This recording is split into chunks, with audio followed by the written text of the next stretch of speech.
Bem-vindas, bem-vindos a mais uma sessão do ciclo de conferências Um Tema, uma autora, um texto.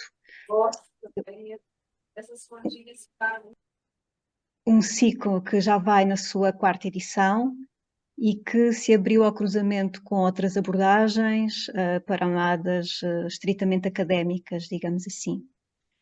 Atendendo também a que a invisibilidade do trabalho das mulheres é um denominador comum às mais diversas áreas. É o caso do Hilma af Klint, que hoje nos é trazida pela nossa convidada e que foi pioneira no abstracionismo, sendo autora de pinturas abstratas que antecedem as obras de Kandinsky, mas que permanece desconhecida para muitas e muitos de nós. Luciana Pinheiro é talvez a pesquisadora que mais tem contribuído para demolir este desconhecimento da vida e obra de Hilma af Klint. Além de pesquisadora, é artista, escritora, terapeuta biográfica, arte educadora e autora do livro As Cores da Alma, sobre a vida de Hilma af Klint, o primeiro livro em língua portuguesa sobre a vida e a obra de Hilma, que já chegou à terceira edição no Brasil e que foi publicado em Portugal em 2023 e em Espanha em 2024. E também existe uma tradução em língua inglesa em formato digital.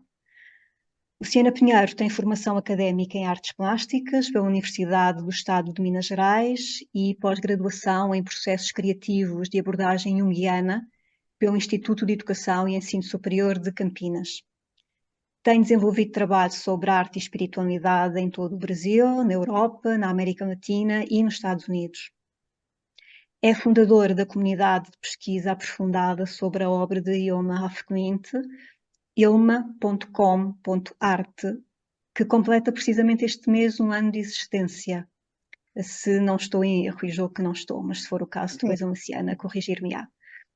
Hoje vai falar-nos sobre o tema do humanismo e complementaridade a partir de trechos da obra inédita, A Vida da Alma.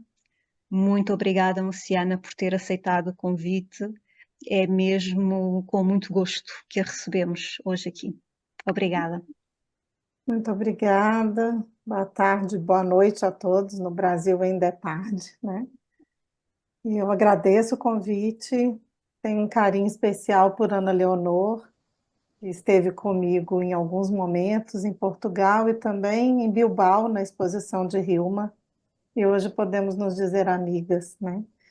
Então, muito obrigada. Eu vou compartilhar a tela com vocês para minha aula.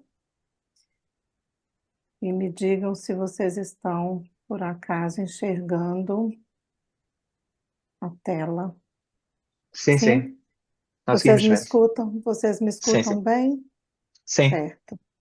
Então, como a própria Ana Leonor trouxe, eu sou fundadora dessa comunidade em língua portuguesa e essa comunidade se pauta em trabalharmos as séries, os textos que Hilma trouxe e tem um tripé que cuida desse caminho todo do estudo e da pesquisa, que é o meu tripé como pesquisadora e como autora do livro, que é a arte, a ciência e a espiritualidade. Porque falar de Hilma af Klint é encontrar esse caminho alquímico da arte, da ciência e da espiritualidade. Eu quero fazer uma breve introdução sobre essa mulher, para que vocês possam, de alguma forma, ao adentrar nos trechos que eu vou apresentar hoje, compreenderem um pouco todo esse panorama de quem foi Hilma af Klint no contexto histórico da sua época. Então, ela nasce em 1862, num contexto histórico de pleno efervescência na Europa, do que a gente pode dizer de um caminho do espiritualismo que vai chegando através de correntes do Oriente, mas também do caminho da Revolução Industrial e todo um caminho do mecanicismo e do materialismo. Ela era uma artista, foi provavelmente uma das primeiras mulheres na Suécia que teve a oportunidade de estudar numa academia e de ser aceita academicamente para um curso superior de belas artes na Academia de Artes de Estocolmo.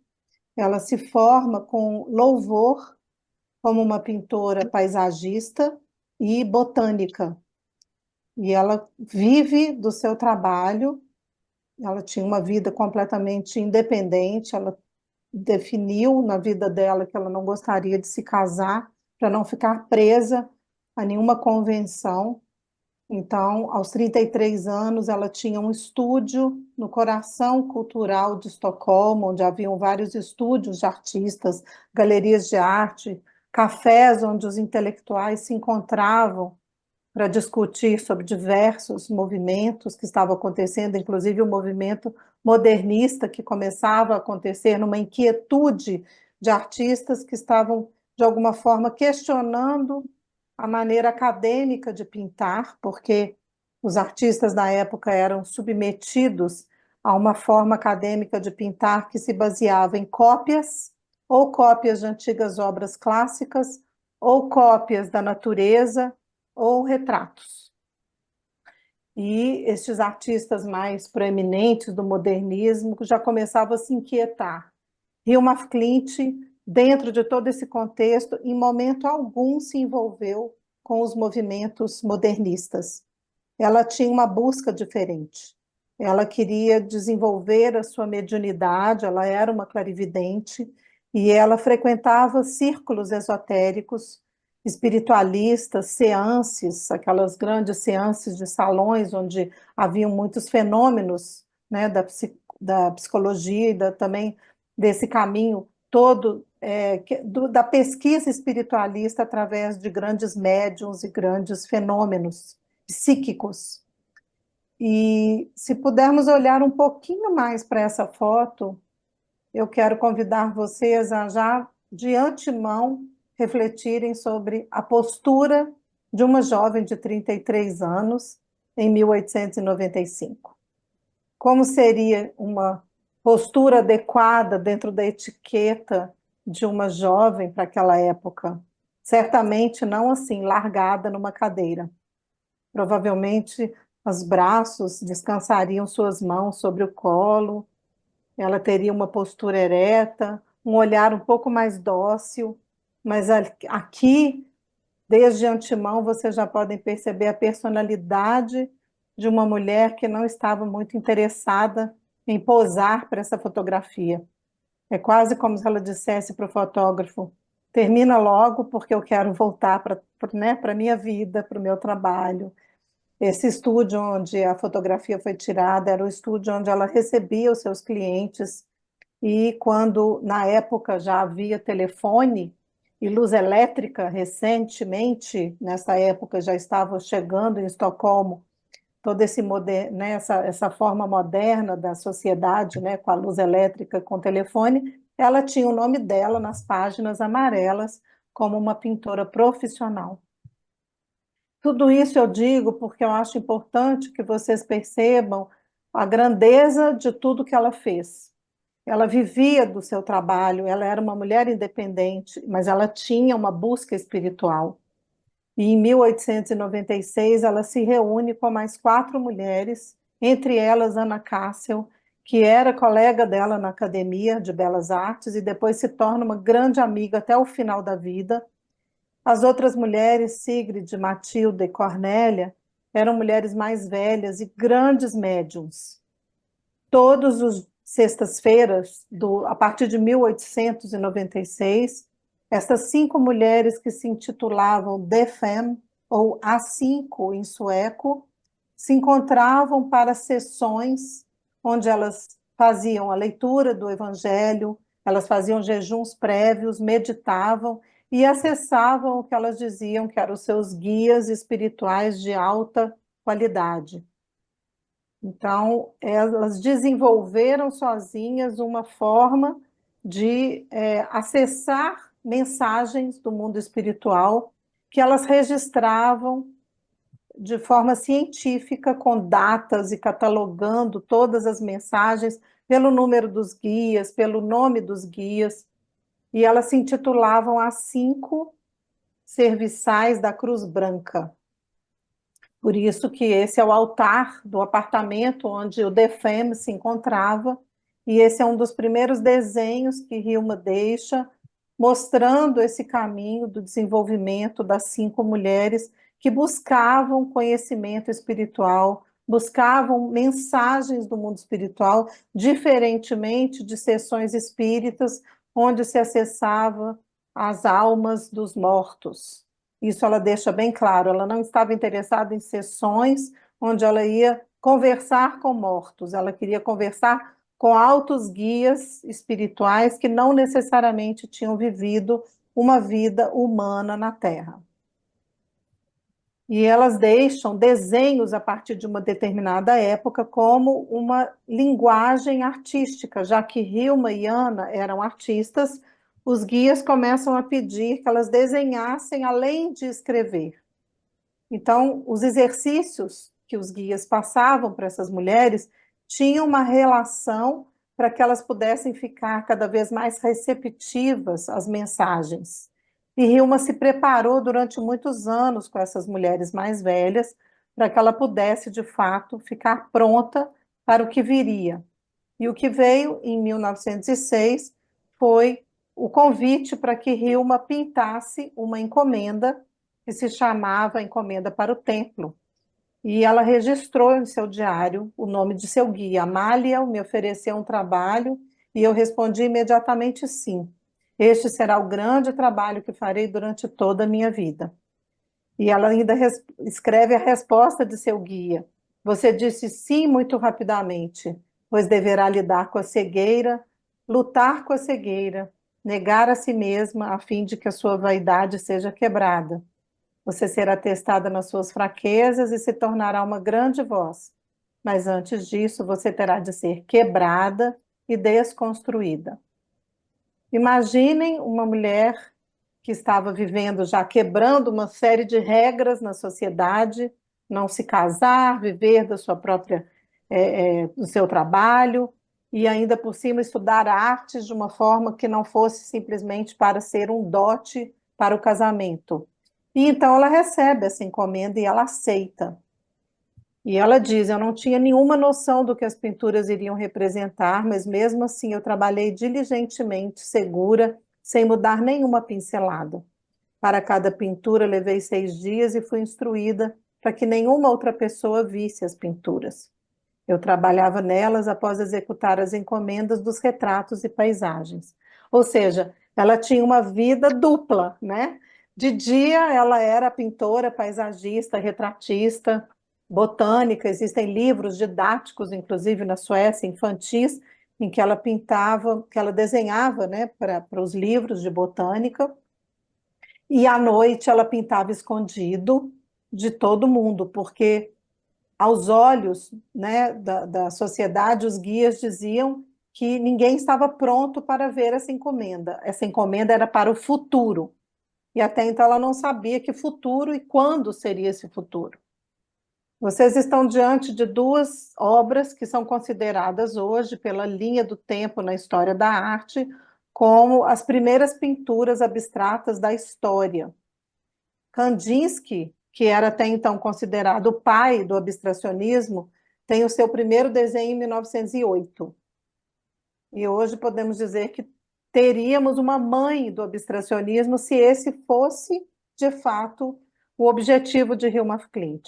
Mas eu já deixo aqui, como pesquisadora de Hilma, embora hajam vários outros pesquisadores afirmando que ela era uma pintora abstracionista, que eu não concordo com essa visão, porque na forma como ela foi pintando toda a encomenda para o templo, ela não tinha nenhuma intenção de quebrar as regras acadêmicas como pintora. Ela estava simplesmente seguindo orientações dos seus guias espirituais para representar o mundo invisível, para mostrar aquilo que eles queriam mostrar enquanto desenvolvimento de toda uma história para o templo. Que templo seria esse? Um templo para a alma humana. Então eles diziam, as pinturas são para no futuro, quando no futuro as pessoas se esquecerem de sua essência espiritual. Então, ao longo do tempo, desde 1906, ela foi se dedicando e pintando escondido, de uma forma totalmente desconhecida para ela, mas que ela ia obedientemente, diligentemente pintando. Essa série, por exemplo, tem quase 4 metros, é uma série imensa.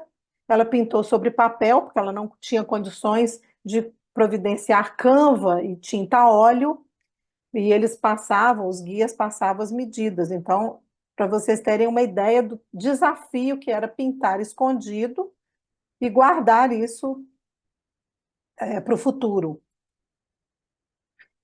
Eu quero que vocês prestem atenção um pouquinho nessa obra, porque ela tem relação com os textos que eu escolhi apresentar para vocês. O lírio e a rosa, que está representada na série da infância, e ela deixa escrito: se eu digo-te que o homem é a imagem de uma rosa, o que eu quero dizer é que no homem se encontra uma parte maravilhosa que em humildade admira a mulher, admira seu coração jovem, sua pureza que é expressada através do brilho do lírio. Se observarmos no homem o seu desejo de rodear a mulher com maior carinho, vemos uma maior necessidade de dar proteção à criança dentro do ser dela.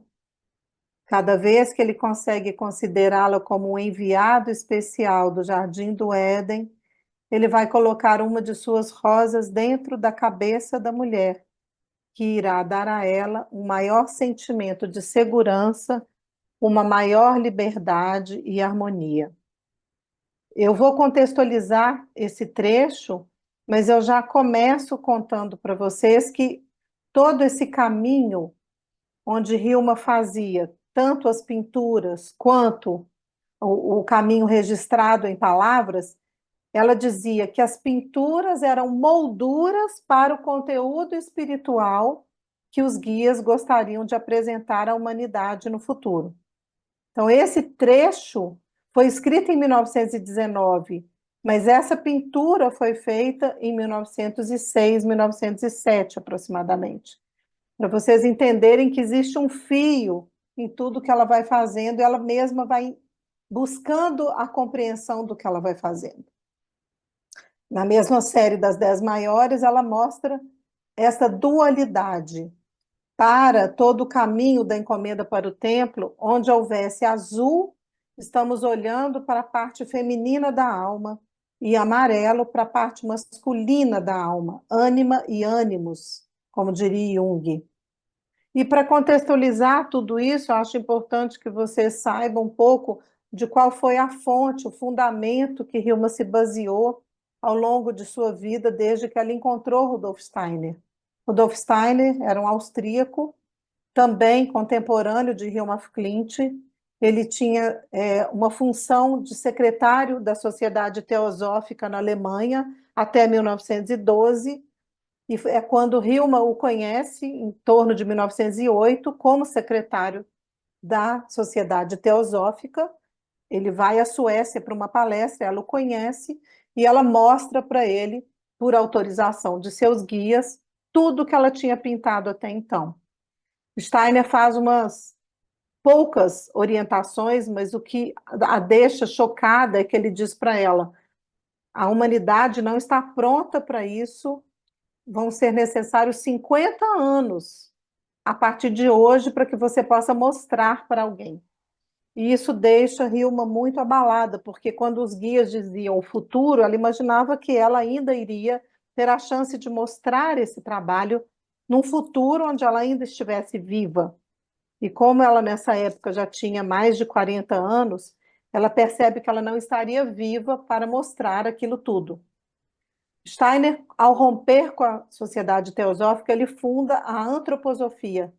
Antroposofia que ele considera a sabedoria do ser humano, um método que Hilma aplicou em sua vida e que dentro desse caminho da ciência espiritual, ele amplia todas as áreas da vida humana, na medicina, na pedagogia, na farmácia, na agricultura e também na arte.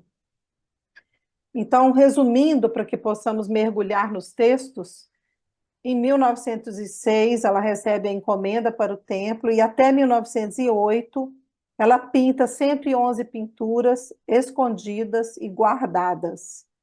Mas ela, em 1908, esgotada fisicamente, emocionalmente, por não entender o que ela estava pintando, tampouco o que ela estava escrevendo dentro dos diários que ela deixa, ela pede a Steiner que veja o material por autorização de seus guias espirituais.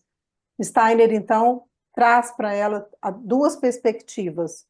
A primeira, que a humanidade precisava de 50 anos para ver o que ela estava pintando e entender o que ela estava pintando, então ela deveria, de fato, guardar tudo isso. E ele a provoca dizendo: você está obedientemente fazendo o que eles mandam, mas onde está Hilma af Klint em tudo que você está fazendo? Ela então fica 4 anos sem pintar, ela abandona sua carreira como pintora profissional e ela começa um caminho interno de estudar, meditar e refletir sobre essa pergunta. Ela começa a ter uma vida completamente bem restrita, bem limitada, vivendo de pouco e da ajuda de amigos, mas ela não retoma o seu caminho profissional depois de 1912, quando ela então entra para a Sociedade Antroposófica, quando o Steiner funda a Sociedade Antroposófica. E até 1915 ela terminou a encomenda com 152 obras. O que acontece agora é o que eu escolhi compartilhar com vocês, são textos que Hilma escreveu em 1917 e 1918, quando ela encerra a encomenda para o templo, quando ela encerra essa obrigação com os seus mestres, porque a partir de 1915 ela já tem uma liberdade maior de expressão e ela começa a pintar a partir daquilo que ela entende que é uma conexão espiritual. Então, tudo que ela tinha feito para encomenda para o templo passa, então, a ser renovado agora com a experiência dela de conectar-se com assuntos, com temas e com seres espirituais, segundo ela, guias espirituais, que poderiam dar a ela uma direção e propósito para a sua individualidade, e não mais para algo que era coletivo. Vocês podem fazer anotações no chat ou deixem, guardem as perguntas para depois, acho importante, né? O que eu vou compartilhar com vocês, então, foi algo que ela buscou dentro da conexão individual dela, junto com aquilo que ela entendia que era o caminho espiritual dela. E para isso, eu quero contextualizar historicamente que ela vai para uma ilha de Munso, estava em plena Primeira Guerra Mundial. Estocolmo estava numa situação difícil de viver por causa de todas as restrições da própria guerra. Ela, como uma mulher que vivia agora de poucos recursos, cuidando de sua mãe que era cega e já era viúva, ela então se muda de forma também muito, eu acho muito empreendedora, ela e mais algumas amigas, não só do grupo The Femme, mas outras amigas, elas alugam uma casa numa ilha, que se chama Ilha de Munso, e elas passam a viver uma vida coletiva com as suas mães, viúvas, e com entre elas também, e elas alugam essa casa e tem um coletivo de mulheres que vive ali, em plena Primeira Guerra, vivendo dos seus próprios recursos e sendo vistas na ilha como as estranhas, né? Como as mulheres estranhas, que não tinha nenhum homem ali para prover a vida delas. Hilma é citado por alguns moradores da ilha, ela andava de preto, sempre poucas roupas, né? Roupas modestas, vestida de preto, e ela caminhava pelas praias, pelos bosques, sempre sozinha, e os moradores da ilha diziam que ela parecia uma bruxa, que ela era muito estranha, muito silenciosa.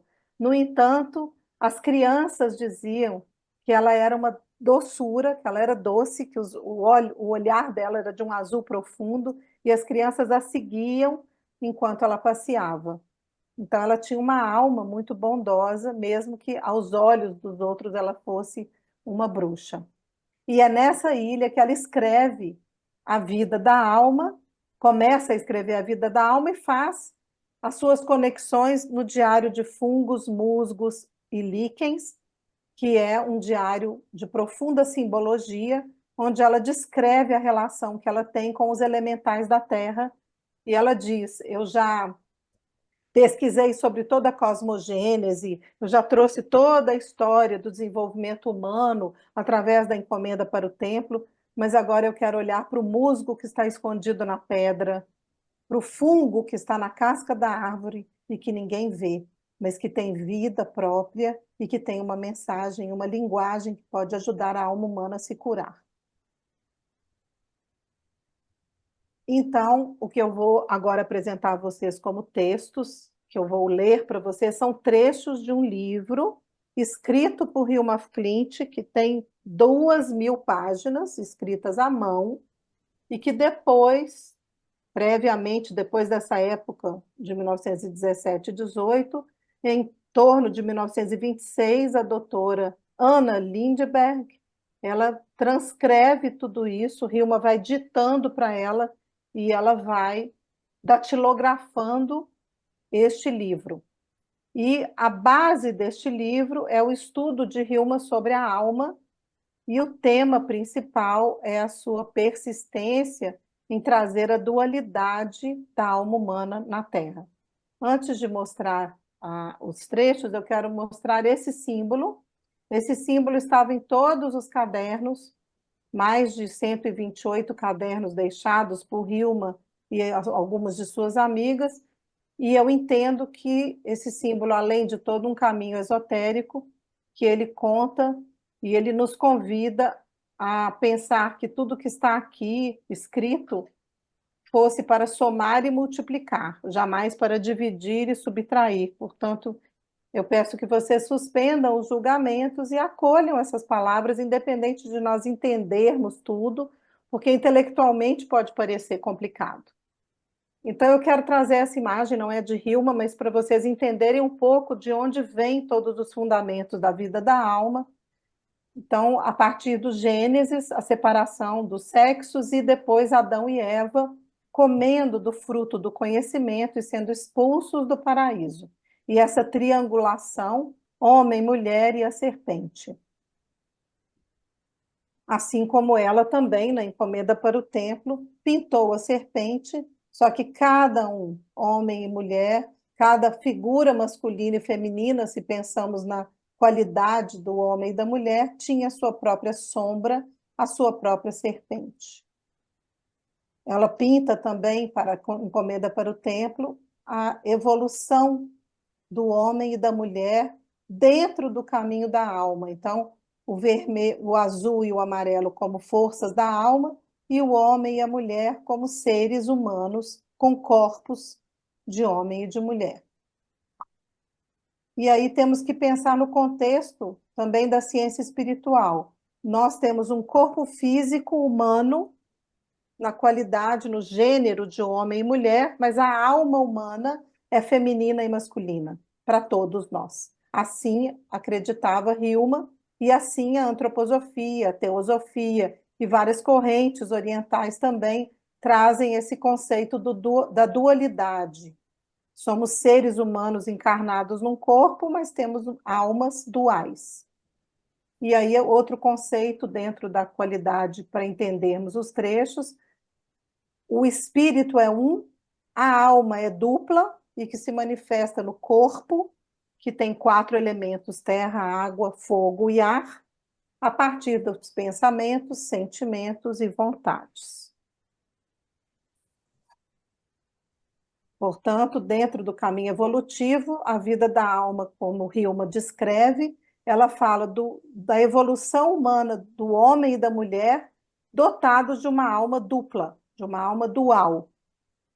E essas imagens que ela pintou antes de escrever o livro, eu acho que valem serem contempladas de forma a entender um pouco esse simbolismo, né, da duplicidade que gera o 3, desse caminho de homens e mulheres que juntos geram a vida. Aqui, em vez do homem e da mulher, ela coloca o símbolo de um animal, que é o leão, que também, numa simbologia esotérica, representava o Cristo. porque dentro do caminho que Hume escolheu, a cristologia fazia parte. A árvore da sabedoria também tem uma relação direta com a vida da alma, por isso eu apresento a vocês imagens. É impossível para mim só ler um trecho sem contextualizá-lo junto com as imagens, porque tudo que ela pintou era uma moldura para o conteúdo que ela escreveu. Então, observem os anjos duais, preto e branco, e essa relação com toda uma espiral para chegar até o centro. Observe este triângulo que se forma aqui, que vai ser ampliado agora, dentro desse caminho que ela deixa. Penso o que acontece e busco entender sobre a conexão entre a causa e o efeito dentro do corpo, matéria, e o eu, que é o espírito. Quando observo nossos crânios, posso ver que a parte frontal esquerda do crânio pertencente ao homem, que deve ser considerada como repleta de luz, e na mulher, em contraste, é a parte frontal direita. Acho importante trazer esse trecho porque ela tinha dentro da clarividência dela, a visão de todo esse caminho também da fisiologia oculta. Então, ela via, além do corpo físico, todo um mecanismo e um desenvolvimento do corpo espiritual, do corpo vital do ser humano. Então, hoje a neurociência já traz toda essa relação da conexão do hemisfério direito e esquerdo. E em 1926, ela estava já trazendo isso. Então, vamos começar a leitura e vamos contemplar essas palavras depois de tudo que eu trouxe como imagens. Encontram-se algumas leis não escritas na humanidade que são necessárias para poder escrever um quinto evangelho ainda não escrito que a humanidade até agora fracassou em registrar. No início, criou-se a força primordial. Deus Todo-Poderoso, homem e mulher, mulher e homem. Eles foram, assim, a aproximação imediata um do outro.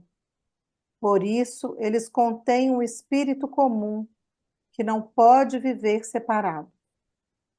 Cada arquétipo é, portanto, dualístico em seu significado.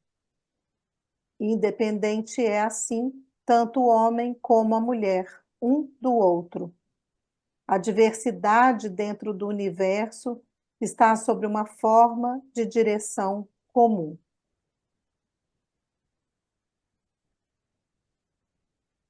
Em curta e rápida linguagem, quero uma vez tentar escrever o meu quinto evangelho. Este evangelho irá começar com a palavra anjo e terminará com as palavras homem e mulher. De onde provém nossa riqueza terrestre, nossa própria herança?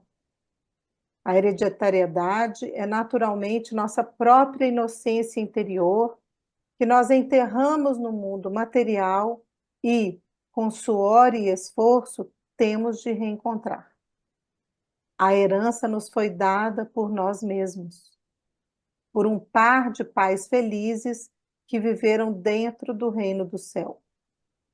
Quando nosso próprio anjo, que tem dentro de si o homem e a mulher, ainda não criado, decidiu emergir do seu reino de inocência gloriosa, ele enviou o homem desde seu ser, deu para ele uma riqueza em forma de inocência para ele cuidar. Mas, porque o anjo possuía ainda um segredo para mostrar, foi enviado ainda mais uma figura gloriosa. A mulher sai do manto do anjo. Aí eu vou mostrar essas imagens, não vou me debruçar sobre elas para vocês talvez ficarem com a imagem e com a palavra.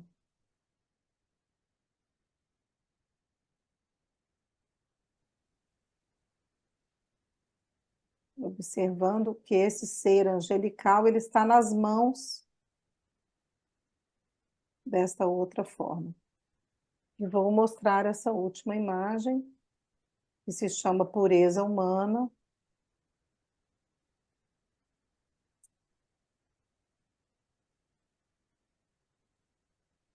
Para que eles, o homem e a mulher, possam realizar cada um sua missão individual, precisam encontrar algo que dê a ambos a capacidade de separar-se, sem ultrapassar o limite de sua capacidade. O estado de equilíbrio tem de ser mantido. Para poder mantê-lo, é necessário que o poder seja evitado ou impulsionado para fora através do mesmo campo de energia. Por isso, se nós considerarmos todo o processo com a ajuda de um símbolo, eu imagino um homem e uma mulher e seu anjo comum como pontas de um triângulo. Visto de frente, o homem está à direita, a mulher à esquerda e o anjo acima. E a partir disso, se o anjo consegue impulsionar o homem e a mulher no processo de individuação e, ao mesmo tempo, ascender a si mesmo, o triângulo torna-se, portanto, maior, alcançando um equilíbrio no desenvolvimento da energia positiva e negativa da própria força divina do anjo. Se vocês conseguem compreender essa imagem do triângulo, nós podemos entender a Trindade, né, como um número sagrado. Pai, Filho, Espírito Santo, corpo, alma, espírito, passado, presente e futuro, e muitas outras formas de olhar para essa qualidade do triângulo que Hilma traz como um caminho a ser contemplado. Ambos têm de empenhar-se com todas as forças. Todos têm que realizar sua batalha individual. Quando eu tento agora oferecer um esclarecimento sobre essas duas forças, que têm que ser combatidas com todos os poderes do mundo material contra o orgulho, é o mesmo que apresentar uma figura de mulher contra um homem e induzi-los a assumir a luta um contra o outro em uma desesperada batalha individual. Muitos desses que lutam estão em uma atuação onde recebem uma vestimenta que não é correta. Muitas vestimentas femininas ocultam o homem. Muitas vestimentas masculinas ocultam a mulher. Para não ser conduzido a seguir a mulher desenfreadamente, para não perder sua prudência, o homem tem que sentir dentro de si mesmo que ele possui um maior equilíbrio em seu ser. Esse sentimento de poder que o homem possuía foi, a um nível inferior, expressado através da superioridade. A superioridade é basicamente orgulho, mas a mulher tem sido colocada para resolver os problemas da vida. Todo o ser dela é continuamente um feixe de nervos. Ela se atira em todas as direções do seu desejo incontrolável para poder chegar ao próprio centro, até a razão oculta, até o grande obstáculo do desenvolvimento, chegar até a resistência do homem, até a sua autossuficiência. Nós podemos voltar depois, no momento, vamos ter mais 45 minutos de trabalho, né? Então, eu vou ler tudo e depois a gente pode voltar a esses trechos. O método de pesquisa da mulher precisa ser submetido ao julgamento do homem. Ele é a cabeça, ela representa os membros. Assim, o trabalho de pesquisa no mundo exterior poderia ser dividido com uma maior igualdade, porém, novamente houve uma separação. Na era atual, uma figura feminina é formada por 3/4 de figura feminina e 1/4 de figura masculina. O homem, ao contrário, 3/4 de figura masculina e um quarto de figura feminina. Um adendo, a época atual era 1917, 18, em plena Primeira Guerra, tá? Então, essa era a época atual do contexto onde ela escreveu. Para que ambos tenham uma visão na construção um do outro, o homem será, por vezes, comprimido em uma figura feminina que o ajudará a tornar-se humilde, e a mulher será comprimida em uma figura masculina para desenvolver a firmeza, a capacidade de concentração. A vida emocional tem, assim, a responsabilidade de, através de seu movimento para o exterior, poder coletar o material, ou a matéria, né?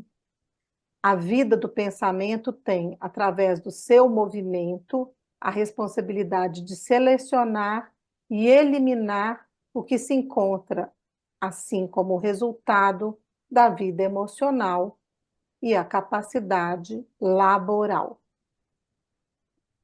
Vou ler de novo, porque eu acho que a gente precisa se debruçar um pouco, tá? A vida emocional tem, assim, a responsabilidade de, através do seu movimento para o exterior, poder coletar o material, ou seja, poder entender desse mundo material, né? Coletar no sentido do pesquisador. A vida do pensamento tem, através do seu movimento, a responsabilidade de selecionar e eliminar o que se encontra, assim como o resultado da vida emocional e a capacidade laboral, essa capacidade de trabalho, de elaborar. Se estes caminham de mãos dadas, vida emocional e a vida do pensamento, o resultado será muito valioso. Se estes, ao contrário, se colocarem um contra o outro, não caminharem constantemente de mãos dadas, serão apenas fragmentos. Eu escolhi, eu acho que é o suficiente, né? Ainda tenho alguns minutos para a gente, então, começar a abrir para um debate, uma conversa, perguntas, mas eu queria deixar essa imagem, que ela é muito, muito importante dentro da minha pesquisa. Hilma a chama de silêncio. Ela chama essa imagem de silêncio. E se pudermos absorver não só pelo intelecto, mas também deixar que essas palavras repousem no nosso coração, nós podemos observar a alma que se expressa no masculino, nesse fio dourado desse círculo, no feminino, nesse fio azulado, quase invisível, desta outra esfera, observar o U, que significa, na linguagem da pintura simbólica de Hilma, o mundo material, e o W, que significa o mundo, não, o U, o mundo espiritual, e o W, o mundo material. Então, espírito e matéria, que juntos formando esse quatro da cruz, desse quadrante, onde na Terra somos submetidos a dia e noite, cheio e vazio, sombra e luz, somos submetidos a uma alma feminina e masculina dentro de um corpo de mulher ou de homem, também estamos buscando a integração, o pertencimento e, por que não dizer, a evolução.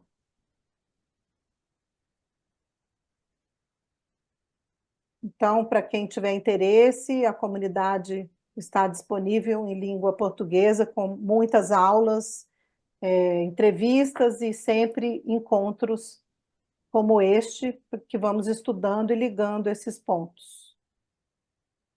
Um desses movimentos, o livro, para quem quiser, em língua portuguesa, depois pode encontrar lá no link também. E iniciaremos um grupo de estudos no dia 13, que vai estudar os fungos, o diário de fungos e musgos, mas não se enganem, porque de botânica tem pouquíssimo, tem muito mais da ciência espiritual, da vida dos elementais e destes seres invisíveis que atuam quase como uma medicina alquímica que Hilma foi desenvolvendo paralelamente com o caminho da vida da alma.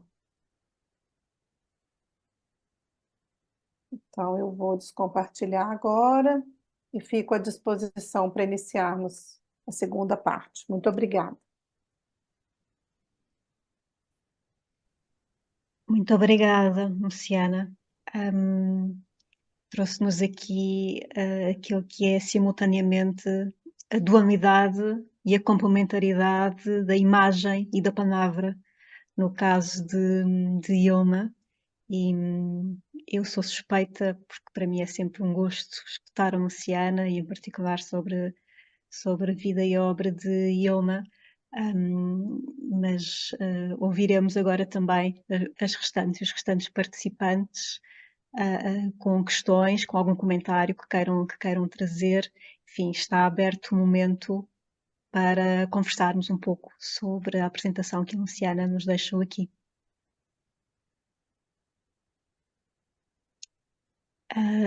Helder. Muito obrigado pela apresentação. Aprendi muito foi, nesse sentido, bastante instrutivo e estimulante também. Gostei muito de ver as pinturas e depois a conexão com os textos. Na posição de alguém que é bastante ignorante nesta matéria, eu gostava de pedir esclarecimento, sobretudo duas noções. Uma delas é aquilo que mencionou a certa altura do processo de individuação. Sim.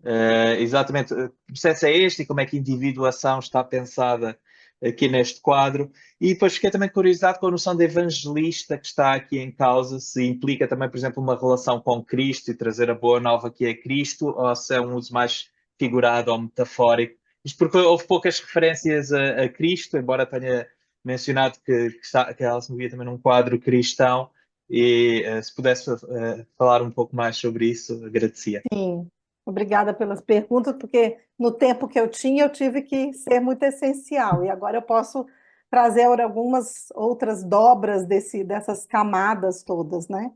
Para começar, que um dos motivos que o DEFEM se uniu, que aquelas 5 mulheres se reuniram, é porque elas estavam insatisfeitas com os grupos espiritualistas da época, que ou estavam dando muita importância para aqueles fenômenos, né, de grandes ectoplasmas e homens levitando e todo aquele caminho de conversar com os mortos, elas não estavam interessadas nisso. Ou elas tinham que se submeter a determinados grupos em que elas eram obrigadas a seguir determinadas dogmas e rituais que elas também não concordavam. Então, o que elas tinham em comum era o Evangelho e o Cristo, né? A própria teosofia nunca colocou o Cristo como centro, né? Haviam vários guias espirituais, o Cristo era um deles. E quando o Steiner rompe, o motivo principal é que para ele o Cristo era esse centro de toda a mudança de consciência da humanidade. Tanto é que a gente hoje, mesmo que não acredite, né, e aí eu não estou falando de religião, eu estou falando de todo um caminho de história humana, existe antes de Cristo e depois de Cristo. É um marco, né? É um marco que começou algo novo a partir da vinda desse ser que, para a antroposofia, para a Hilma, não era esse Jesus de Nazaré da religião ou católica ou evangélica ou qualquer outra religião pautada no Evangelho, no Antigo Testamento ou no Novo. Para a Hilma e para o próprio Steiner, a cristologia era uma sabedoria onde o Cristo cósmico, como uma entidade, tinha vindo para o mundo com a mesma missão como Buda, Siddhartha Gautama, quando ele evolui e se torna o Buda, ele tinha uma missão. A missão do Buda era nos ensinar sobre a compaixão, ensinar as almas humanas sobre a compaixão, num período onde o ser humano não tinha essa vivência individual de compaixão, ele tinha uma vivência de rebanho, de grupo, né? Então, quando Cristo vem num contexto de época onde havia o Império Romano e havia o judaísmo, como duas correntes extremamente supressoras do povo, né?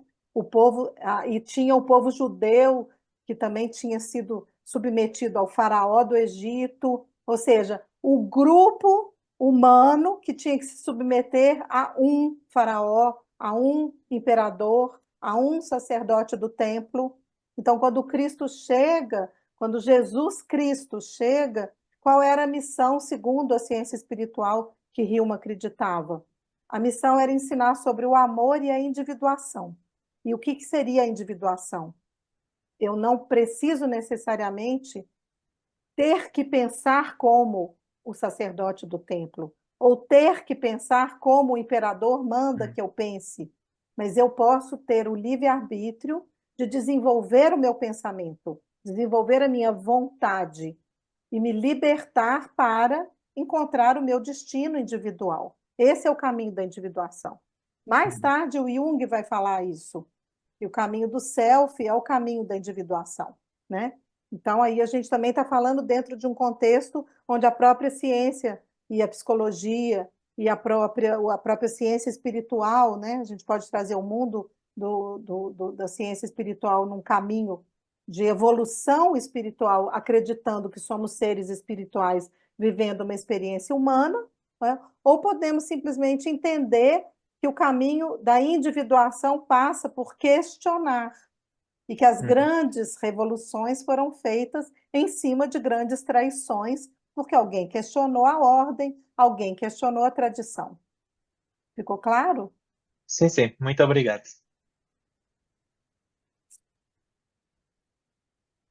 Inês.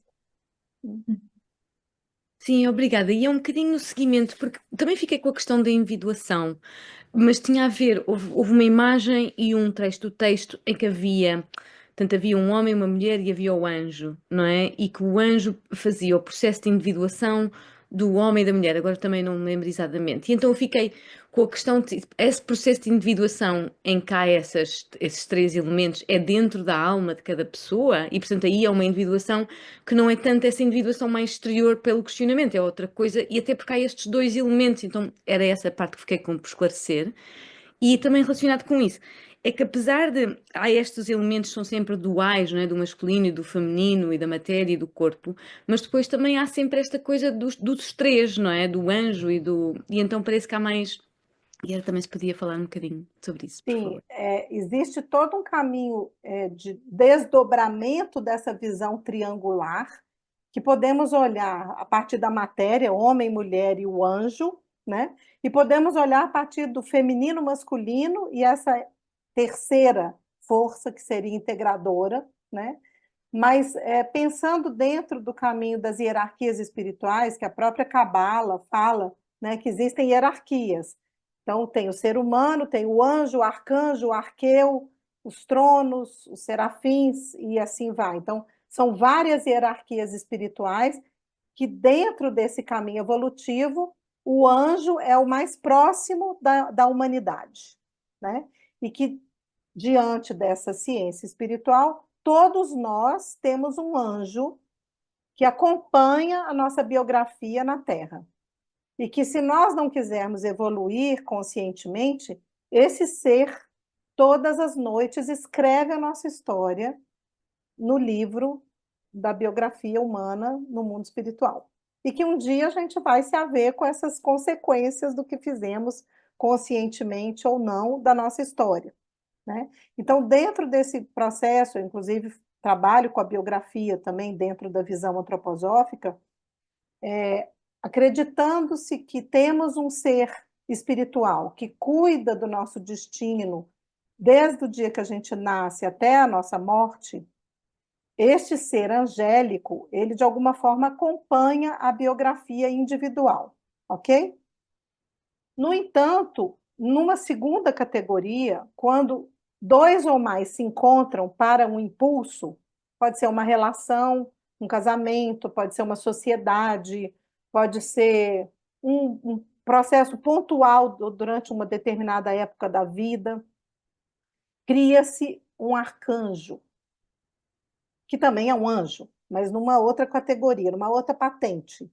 Então, por exemplo, uma universidade, quando se encontra para determinados fins, ela tem um guia no mundo espiritual que é um arcanjo, e que você pode nunca se relacionar com ele, mas ele foi criado para cuidar, inspirar. Os gregos diriam que são gênios inspiradores, né?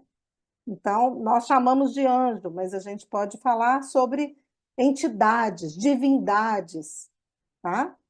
Então, nesse sentido, quando ela triangula, a gente tem que pensar que o texto tem 2.000 páginas, eu peguei pedaços, né? Ela pode estar falando dessa terceira força que guarda esse encontro para que o diálogo entre homem e mulher aconteça em equilíbrio, ou ela pode estar falando da dualidade da alma e desse impulso espiritual de integração. Deu para entender, Inês? Faz sentido? Sim. Sim, acho que sim, obrigada. José Antunes. Olá, muito boa tarde.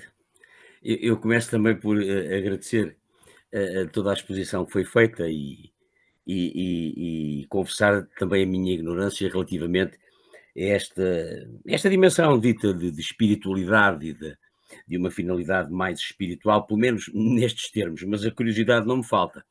E na sequência daquilo e das questões que foram colocadas e agora da última resposta, eu queria só que fizesse o favor de confirmar se eu estou a pensar bem. Então, esta duplicidade masculino-feminino que existirá em todos nós, não é? É sempre uma duplicidade cuja finalidade, cuja dimensão mais teleológica deverá ser a sua individuação, mas sempre mediada. Pergunto eu.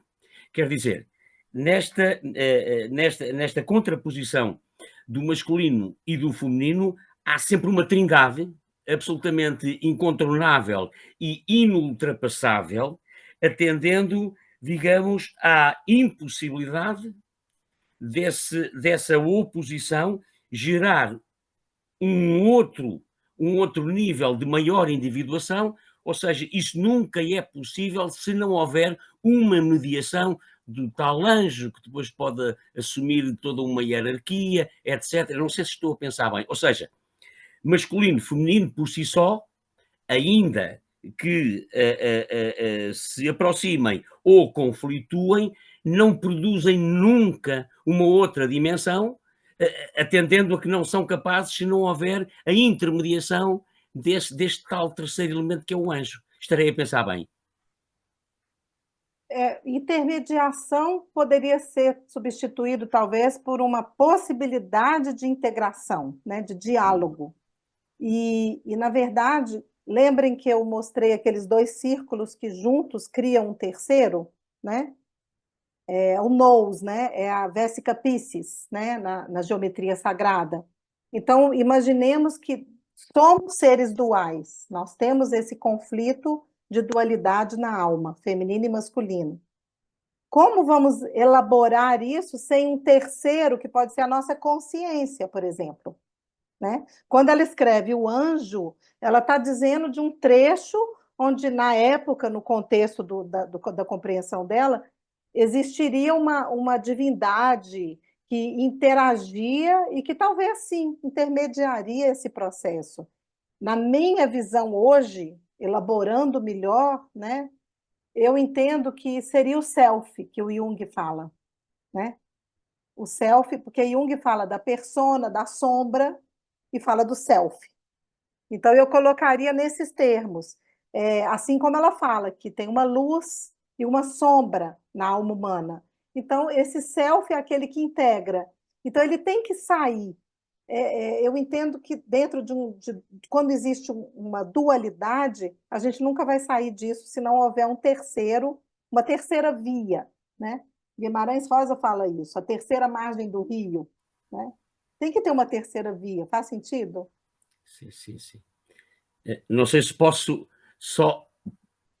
Sim, estás à vontade. Pronto, então ainda nessa sequência, certo, então não é um terceiro elemento necessariamente vindo de um exterior.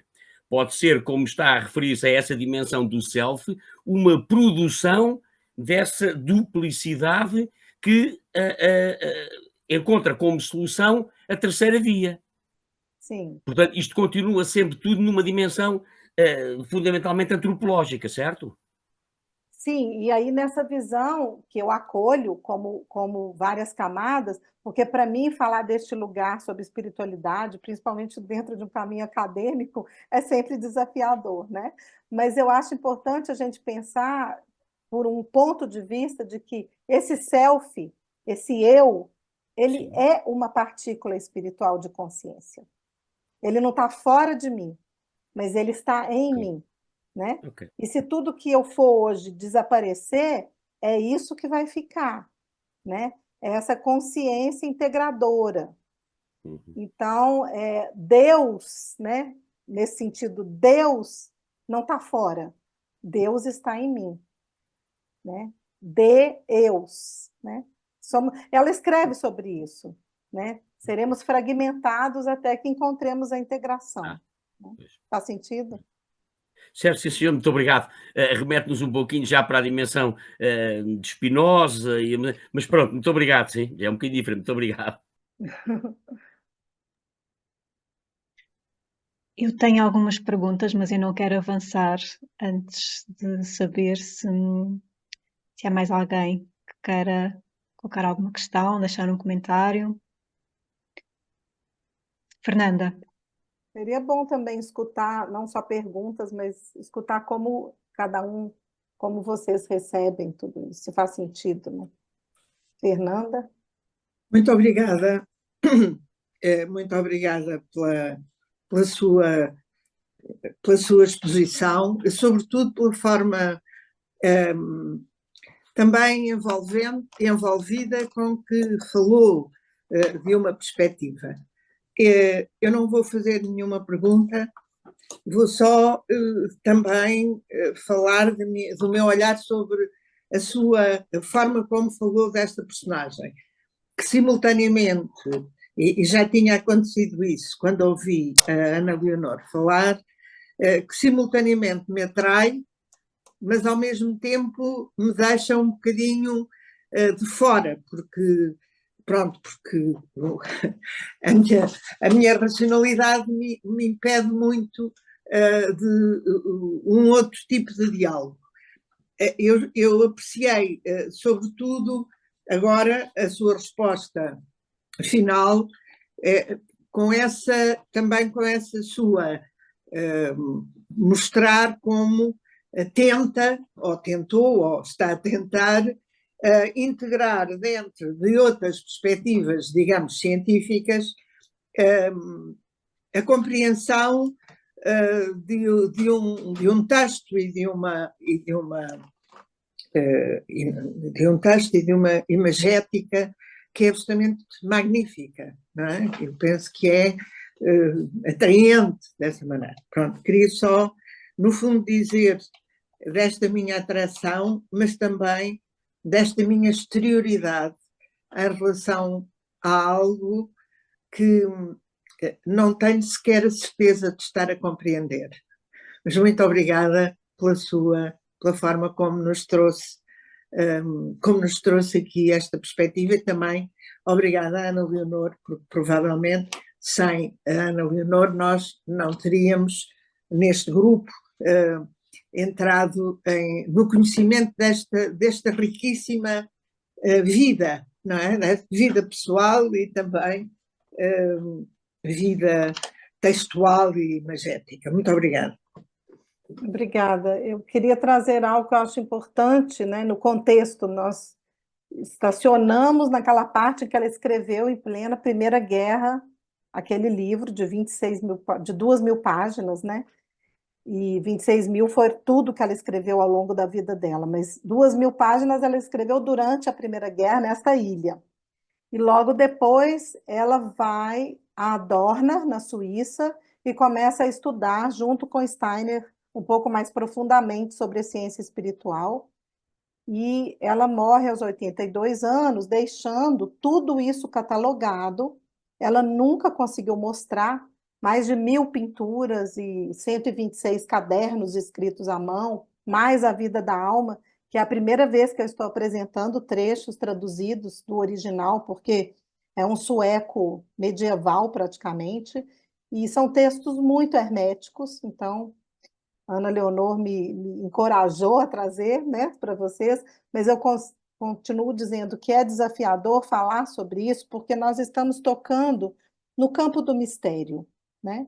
A ciência espiritual pode ser pesquisada e estudada como uma ciência mesmo, pela teosofia, pela antroposofia, pela gnose, né?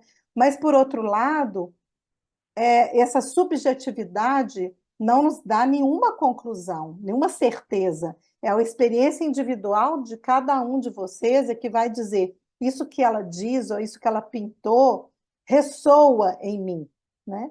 Então, o meu testemunho ao longo desses anos, eu pesquiso sobre Hilma desde 2008, quando eu escrevo o livro, são 10 anos depois, 2018, primeira edição, é testemunhar a contemplação das pinturas, mais do que ler os textos.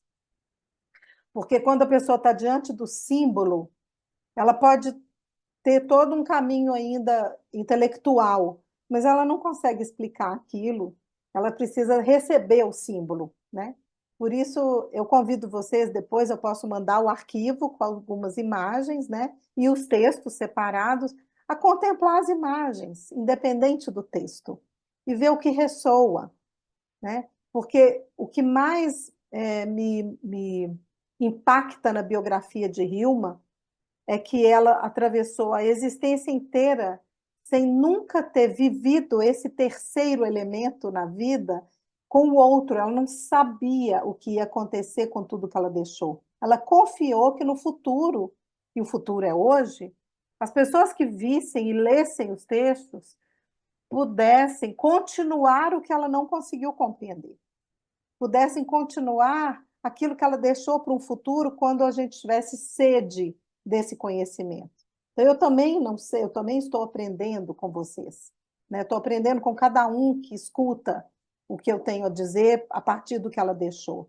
Então, eu queria deixar isso, porque é um exemplo de um ser humano que atravessou uma existência e que morreu incógnita, né? E que só em 1967 alguém se interessou, ela morreu em 1944, em abrir os porões, abrir as pinturas e ler os diários.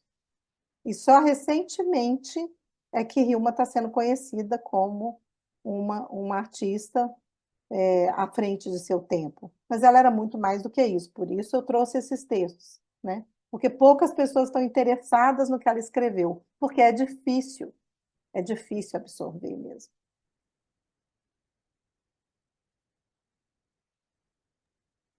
Obrigada. Mais alguém? Sim, eu devo assumir aqui o risco que foi, e conversando com a Luciana, e agradeço também à Inês e à Fernanda terem acolhido esta possibilidade, porque nós somos, enfim, somos um ciclo temático que está baseado num texto, um tema, uma autora, um texto, e Ilma, como a Luciana agora acabou de dizer, apesar de tudo, é mais imediato chegar a Ilma, imediato, acho que não é a palavra feliz, mas talvez seja mais fácil chegar a Ilma pela imagem do que propriamente pelo texto.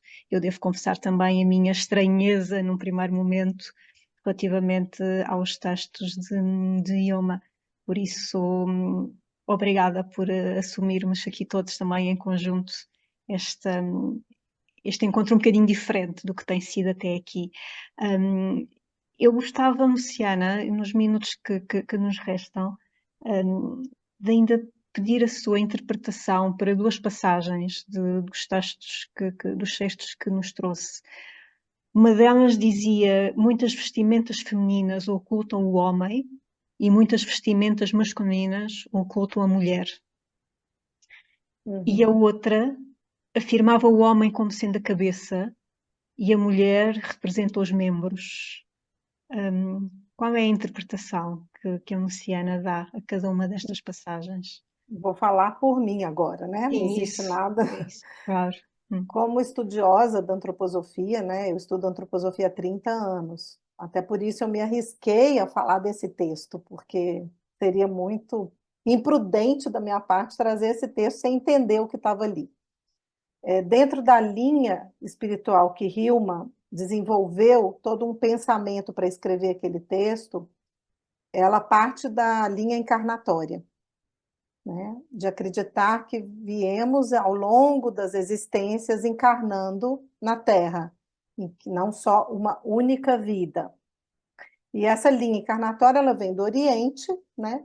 E Rudolf Steiner, como um cientista espiritual, ele acessou todo esse caminho e renovou, e ele trouxe em uma de suas palestras essa imagem de que nós vestimos roupagens em vidas como homens e como mulheres. Então, nós temos muitas histórias, muitas vestimentas, muitas existências para viver uma experiência humana e que vai evoluindo e desenvolvendo esse caminho na Terra a partir dessas experiências. Então, eu entendi, né? E lendo alguns outros autores também que, de alguma forma, tiveram acesso a alguns trechos que Hilma deixa, faz sentido que quando ela fala dessas vestimentas, ela está falando de uma parcela de experiências humanas, como homem e como mulher.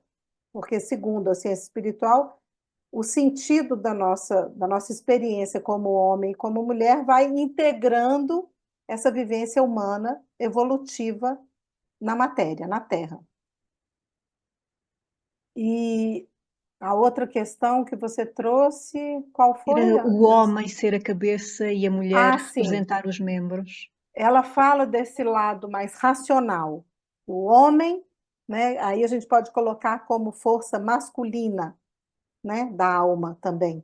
Ele é mais racional, ele é mais concreto, ele tem um mental, um racional, um intelecto mais disposto e forte, né, fortalecido. E é interessante porque aí tem essa visão.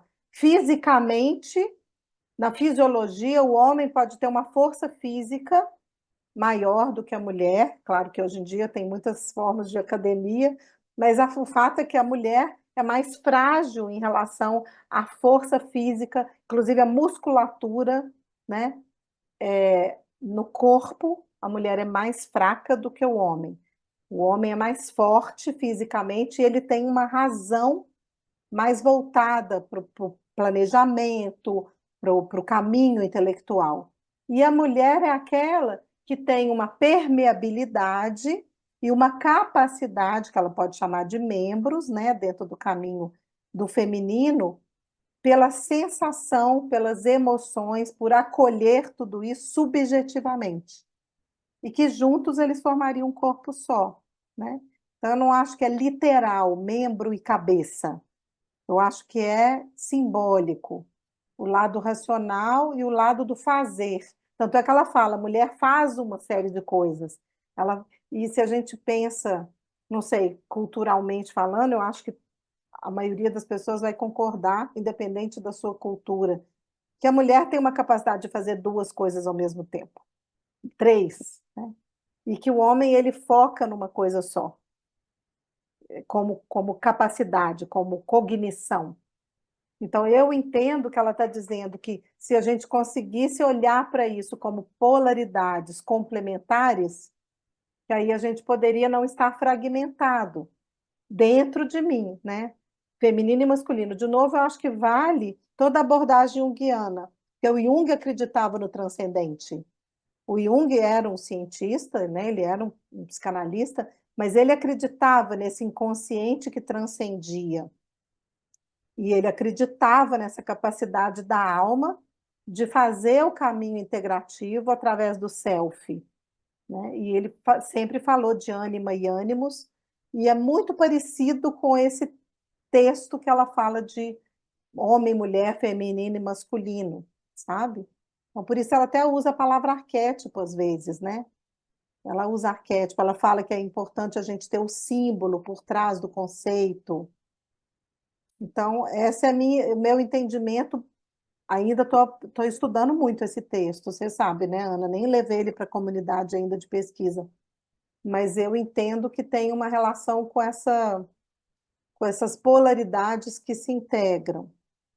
Faz sentido? Sim, obrigada. Eu estava aqui a pensar, eu estou enganada, o Rudolf Steiner, ele tinha um doutoramento em filosofia, certo? Sim, Steiner era sim. doutorado em Ele é um filosofia. filósofo, sim. Ok. Só para E confirmar. ele era clarividente também, né? Então, dentro do caminho espiritual, da biografia dele, ele já tinha, na biografia ele já relatava uma série de visões que ele tinha, e depois ele foi, inclusive, muito criticado, inclusive, né, no futuro, quando ele começa a fazer todo um caminho de explanar tudo que ele via, porque até então era restrito a círculos muito herméticos, né? Não se falava abertamente. Ele começa a dar palestras a partir de 1912 e ele fala abertamente. Fala, inclusive, dentro de ambientes onde depois ele foi atentado contra a própria vida, foi envenenado, ele morre envenenado, né? Porque ele começa a abrir determinados conteúdos herméticos que estavam restritos a correntes espirituais, né? E isso é outra coisa importante. Tanto Steiner quanto Hillman viveram duas grandes guerras, né? Ele sobreviveu. A Hillman morreu em 1944. Não, Steiner só viveu a Primeira Guerra, ele morreu em 1925. Eu acho que isso impacta muito a relação humana de questionamento, de sentido. Acho que muito despertar da consciência vem a partir do impacto de um destino humano, né? E a morte é um pilar civilizatório, né? Então, essa iminência da morte nos coloca diante dessa reflexão, que pode ser só filosófica, ela não precisa ser espiritual, né? Sim, Luciana, para terminar, se quiser deixar-nos como últimas palavras, neste momento, se quiser contar aqui um pouco do que está a ser, no fundo, o acolhimento da obra de Ilma, na atualidade, acho que também seria interessante deixar aqui o acolhimento e as dificuldades. É uma história de novo, de dualidades, de polaridade. Eu sou uma das poucas que fala abertamente sobre o caminho da espiritualidade paralelo à pintura, porque a maioria dos pesquisadores no mundo, e até a própria Fundação Hilma af Klint, hoje formada por um conselho em que sua maioria está interessado em vender e financiar recursos, né, e não em proteger esse patrimônio.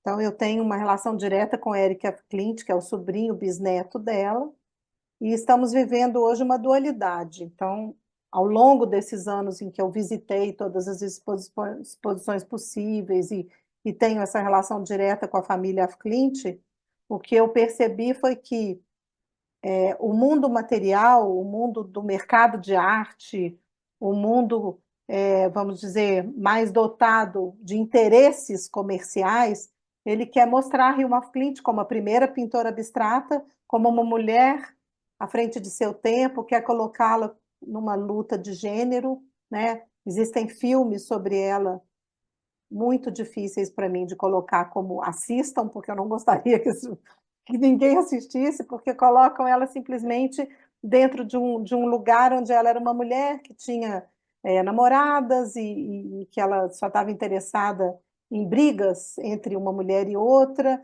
e todo o caminho espiritual que ela fez não é considerado, né?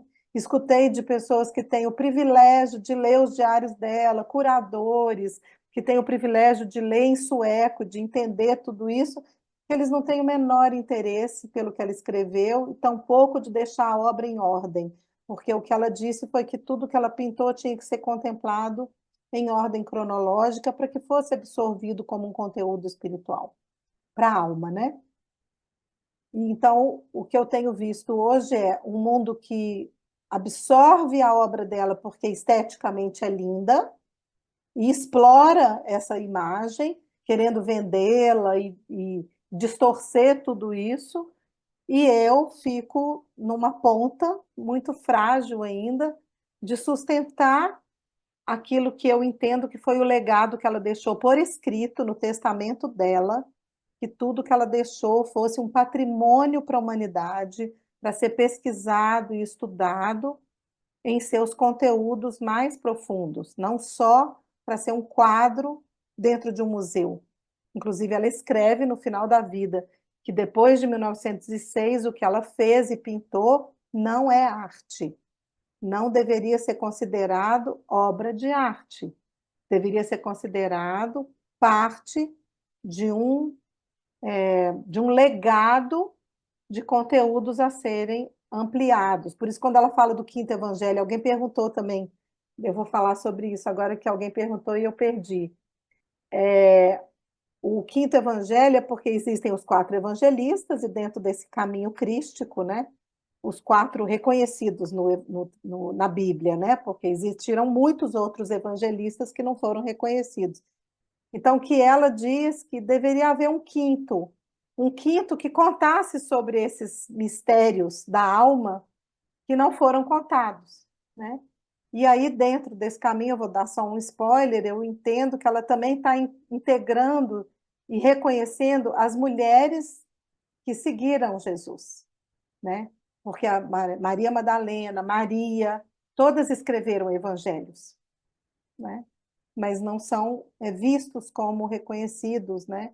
Então, eu entendo que ela estava dizendo, é preciso que haja um evangelho que fale a versão do homem e da mulher como evangelista, mas que fale sobre esse feminino e masculino de uma forma além, né? Renovada. Eu acho que é o que ela entendeu que fazia parte do legado dela, deixar para o futuro. O futuro é hoje e ainda está só começando, né? 1000 obras com o risco de serem vendidas e separadas de todo um contexto, é preocupante para mim, como pesquisadora, pensar. É como arrancar páginas de um livro, é como arrancar volumes de uma enciclopédia, né? Então, eu tenho a sorte de ter todas as séries catalogadas e de ter o acesso à própria família Klint. Mas, infelizmente, os diários estão trancados na Fundação Hilma Klint. Existe uma luta judicial hoje para a família tomar de novo os direitos e manter a vontade de Hilma. É isso. Luciana, só para não deixar uma última pergunta, e porque já estamos mesmo quase a chegar ao fim do nosso encontro, mas houve aqui, entretanto, uma pergunta no chat sobre se seria iconografia. Isto vinha no seguimento, a Luciana estava... Foi aqui um momento muito específico que eu agora não consigo recuperar, portanto eu peço à Mónica, Sim, talvez, eu vi se na hora conseguir que entrou. contextualizar. Sim. Acho que tem mais uma relação com o simbolismo do que com a iconografia. Porque tem, sim, tem referências iconográficas a partir do momento em que ela diz essa cor diz isso, essa cor diz aquilo, né? Então, a gente pode colocar com referências iconográficas, mas além da iconografia tem a simbologia. Para mim, ela era uma pintora muito mais simbólica do que abstracionista, porque todo o caminho que ela traz da geometria sagrada, da doutrina das cores, e isso é importante eu dizer mais uma vez, ela não era só artista, ela era uma cientista, porque ela estudava alquimia, ela estudava a doutrina das cores de Goethe, ela praticava, né? E o caminho alquímico é a integração da ciência e da arte, e, de alguma forma, eu ouso dizer que essa separação ciência e arte foi um período histórico, mas que hoje eu acredito que a cura seria a gente conseguir integrar de novo, né? Artistas e cientistas juntos, pensando e trabalhando juntos em prol desse caminho. Terminei já. Muito obrigada a todos. Espero ter contribuído. E depois gostaria de escutar mais, se houver um desdobramento aí dos pensamentos, compartilhem comigo. Sim, Luciana, muito obrigada mesmo por esta partilha. E se depois então pudermos divulgar aquilo que nos apresentou aqui, com as obras, para, no fundo, para dar seguimento àquilo que foi a sugestão da Luciana, de integrarmos mais pela imagem do que eventualmente pela palavra. Muito obrigada a todas e a todos. Obrigada. Muito obrigada. Obrigada e até ao próximo mês para o nosso próximo encontro aqui, Muito também obrigado, na boa nossa noite. comunidade. Boa noite. Obrigado. Obrigada. Boa noite. Até a Obrigada. próxima.